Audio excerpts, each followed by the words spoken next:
오늘은 2024년 10월 25일 금요일 집에 있는 교회 묵상의 집 1일 묵상 말씀이 우리와 함께 성경 읽기 예레미야애가 4장 1절에서 10절 세번역. 아 슬프다. 어찌하여 금이 빛을 잃고 어찌하여 순금이 변하고 성전 돌들이 거리 어귀마다 흩어졌는가. 순금만큼이나 고귀한 시온의 아들들이 어찌하여 토기장이들이 빚은 질그릇 정도로나 여김을 받는가. 들깨들도 제 새끼에게 젖을 물려 빨리는데 내 백성의 도성은 사막의 타조처럼 잔인하기만 하구나. 젖먹이들이 목말라서 혀가 입천장에 붙고 어린 것들이 먹을 것을 달라고 하여도 한술 떠주는 이가 없구나. 지난날 맛있는 음식을 즐기던 이들이 이제 길거리에서 처량하게 되고 지난날 색동옷을 입고 자라던 이들이 이제 거름더미에 뒹구는구나.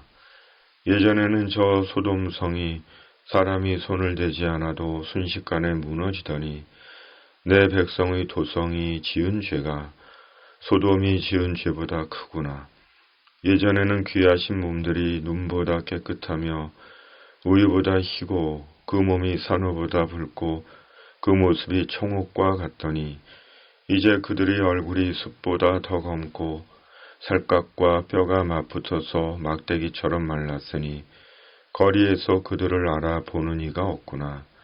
굶어 죽은 사람보다는 차라리 칼에 죽은 사람이 낫겠다. 다쳐서 죽은 사람이 먹거리가 없어서 서서히 굶어 죽어가는 사람보다 더 낫겠다.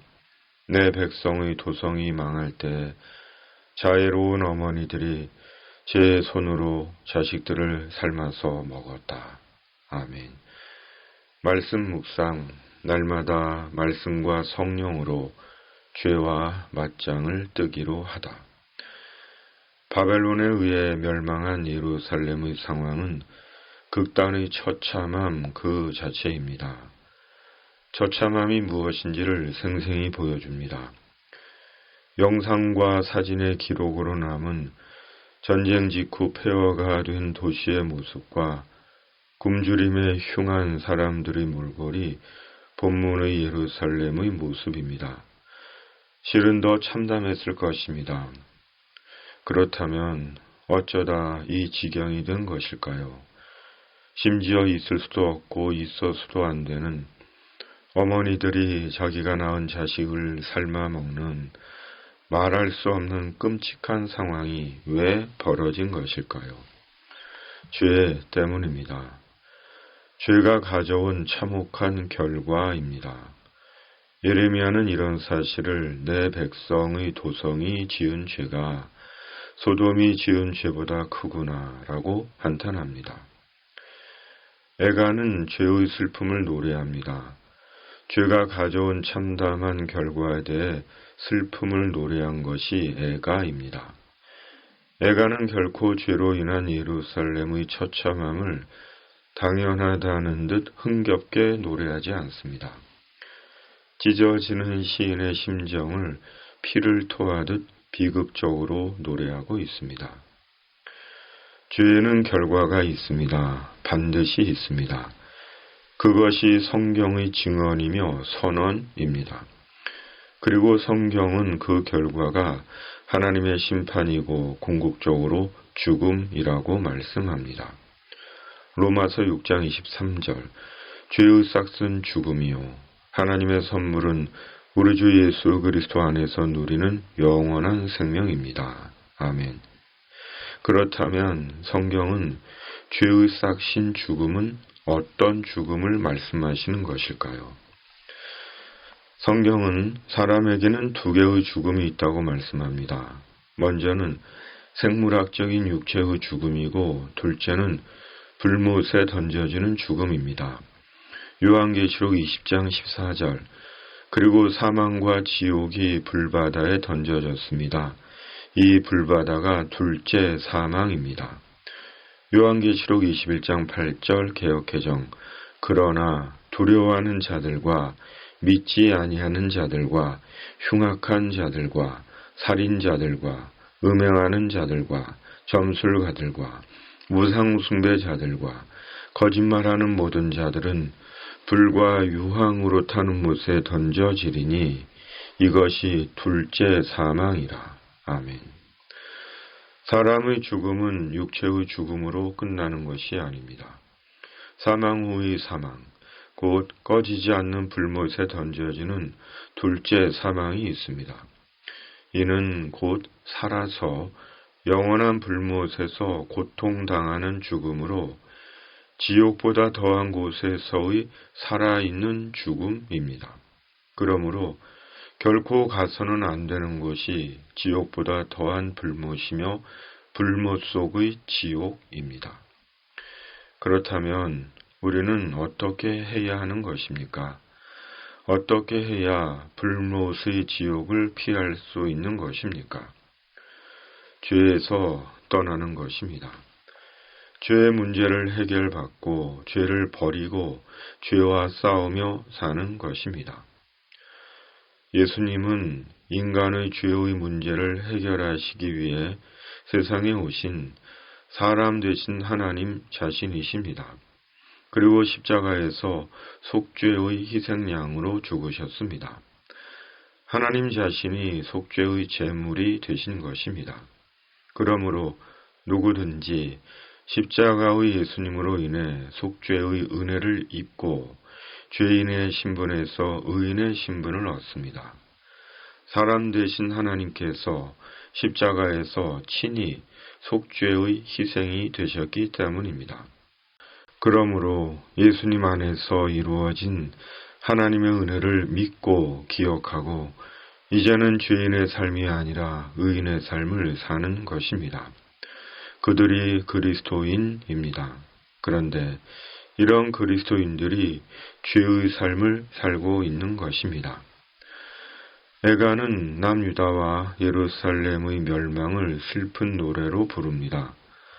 남유다는 이방 나라가 아니며 예루살렘은 이방 도시가 아닙니다. 하나님의 백성이요 하나님의 도성입니다. 예레미야는 이런 사실을 시온의 아들들, 내 백성의 도성을 3번이나 반복해 말씀합니다. 오늘날 사람들이 죄를 너무 쉽게 짓습니다. 뻔뻔하게 죄를 짓고 악을 행합니다. 그런데도 조금도 두려워하는 마음이 없습니다. 죄의 결국이 얼마나 참혹한지를 모르기 때문입니다. 그런데 그 죄의 중심에 시온의 아들들이며 내 백성인 주님의 사람들이 있습니다.